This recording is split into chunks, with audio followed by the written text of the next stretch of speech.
Good morning, everyone. This is the Abundance Oracle here, the day after a big storm last night. So we're a little disheveled and lots of little branches down. So far, I don't think I've lost any trees, but I haven't walked the property yet. So last night, my daughter sent me an application. Oh, please subscribe if you can. I always forget. Okay.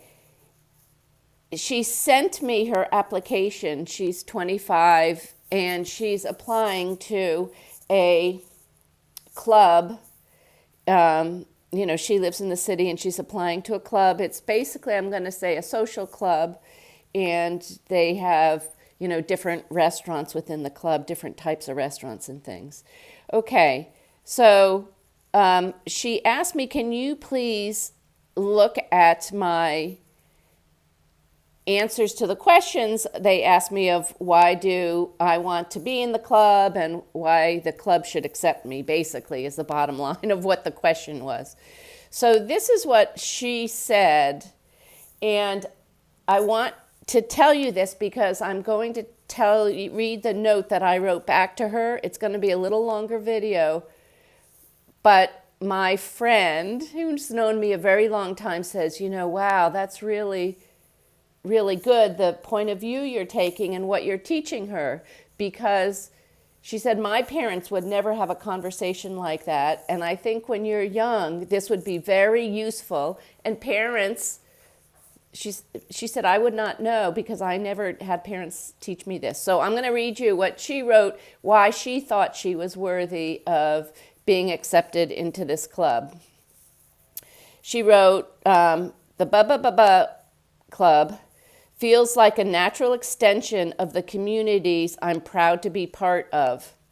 Driven, dynamic, and deeply rooted in her town.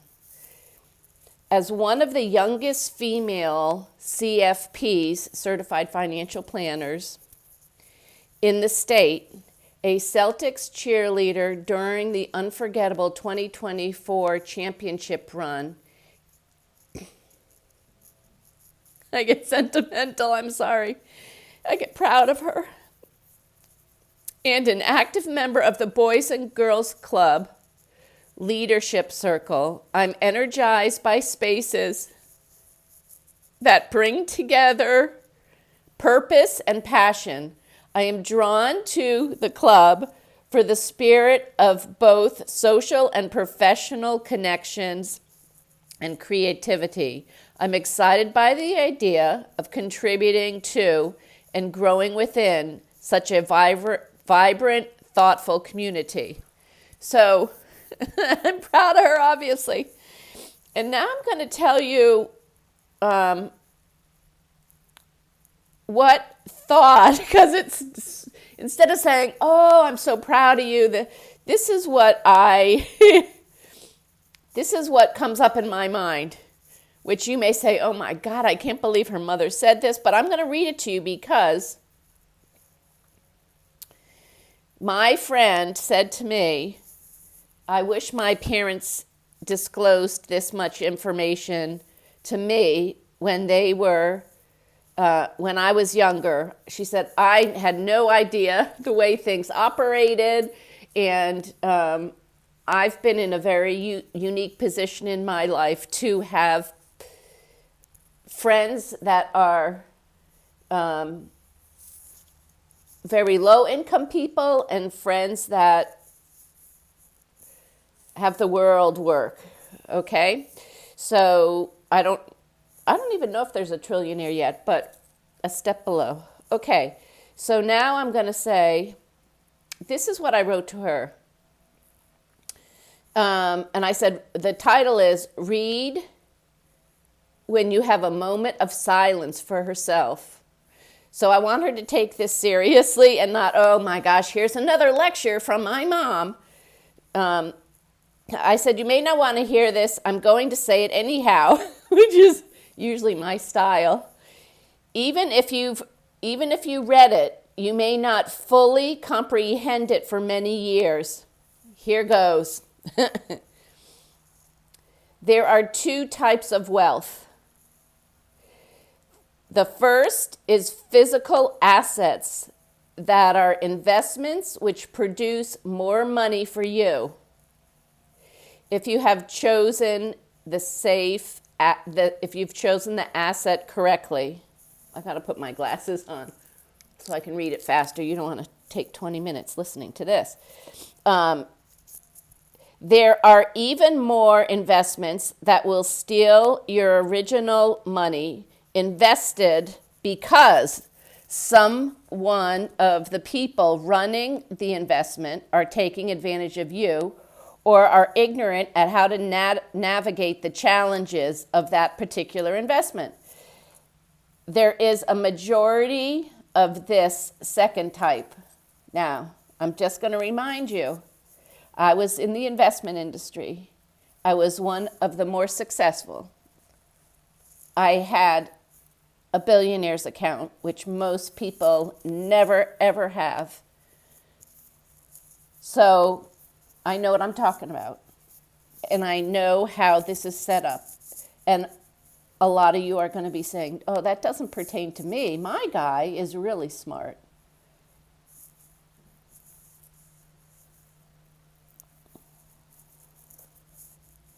A majority of the financial industries are just ignorant fools repeating what the system tells them to say. You are new at learning this and must be careful not to fall into that trap, or else you will spend your whole life working for others and not enrich yourself. The other type of wealth is social wealth. There are people that will be your friends, tried and true, and stand by your side even when you are useless to them. They may not be the shiny and fancy friends. True, reliable people. This is true. True, reliable people are gems and hard to find, especially if you're in the game of getting wealthy. Then the majority of people will be nice to you when you are giving them things or are using you for some reason. I'm sorry. This is my personality. I can't help it. They will come and go in your life. You need to be wise enough to see them for what they are and not be able to let go of the good ones. I see in you a desire and a vulnerability because you're attracted to the things that others think are a show of wealth. Clubs, fancy names on your purses, and fancy clothes. Indulgence in getting invited to certain fancy places. I want to caution you to be careful. And I'm saying this to some of my friends as well. I want to caution you to be careful and make boundaries for yourself to always choose the good and right, the win-win in a situation, or be able to walk away. Right now, you should find a husband that is a good man and knows what is right and wrong. And I think nowadays that's sometimes not as easy to find. Who has a strong upbringing, not necessarily a rich family, but a good, in capital letters, and loving, but wait, where am I? But a good, and I misspelt that. Good at teamwork together in your family. Flashy is nice sometimes, and he needs to be presentable at fancy places and not fancy places, but his heart is what you need to be, what you need to be pure, just like you need to stand by him. So anyhow, I read this because of you, Miss Texas. You know who I'm talking about. All right, love you tons, and It just excuses the sentimentality. Life is just sometimes wonderful.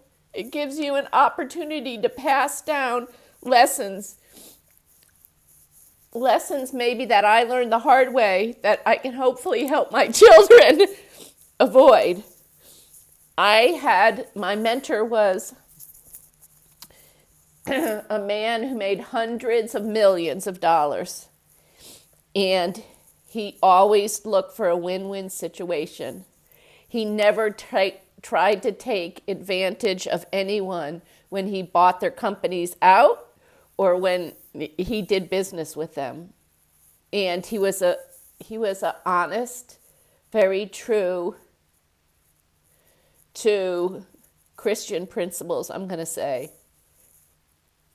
And he was a blessing on me. And I thank him up in heaven now for watching over me and my family.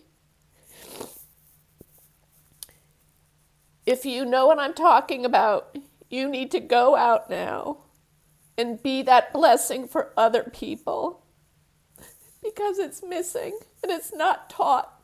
And a lot of craziness is taught, and people are finding not calm, peaceful happiness. They're finding confusion. They don't know how to generate abundance in their families. They're getting so many mixed messages from the outside world. And I request you find a couple people to share your sage advice with. I love you all, truly, and please subscribe for more. Thank you so much, and once again, you'll just have to get used to me, because this is the way I am a lot when things are happy and good lessons are being learned. Bye-bye.